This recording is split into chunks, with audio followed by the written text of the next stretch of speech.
নারদ বিলম্ব না করে ছুটে গেলেন ব্রহ্মার কাছে। ব্রহ্মার কাছে গিয়ে ব্রহ্মাকে বললেন, হে ব্রহ্মা, তুমি তো তোমার চতুর্বদনে হরি নাম করো, একবার আমায় কৃপা করে তুমি বলো যে নামের কি মহিমা। ব্রহ্মা বললেন, নাম করি বটে, কিন্তু নামের মহিমা বলতে পারো না।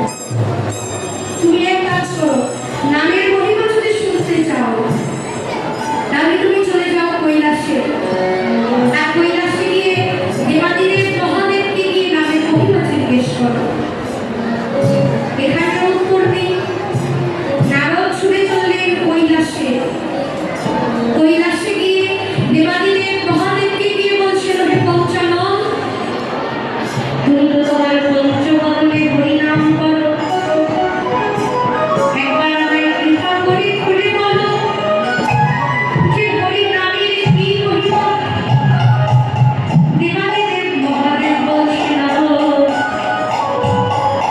নাম করি সত্য, কিন্তু নামের যে এত মহিমা আমি আমার পঞ্চমুখে নামের মহিমা বলে শেষ করতে পারবো না। তাই নামের ওই মহিমা আমি বলতে পারবো না। তা তুমি এক কাজ করো, যদি নামের মহিমা শুনতেই চাও তাহলে তুমি ফিরে যাও। ফিরে গিয়ে যার নাম তাকেই গিয়ে তুমি নামের মহিমা জিজ্ঞেস করো। এখানে উত্তর নেই।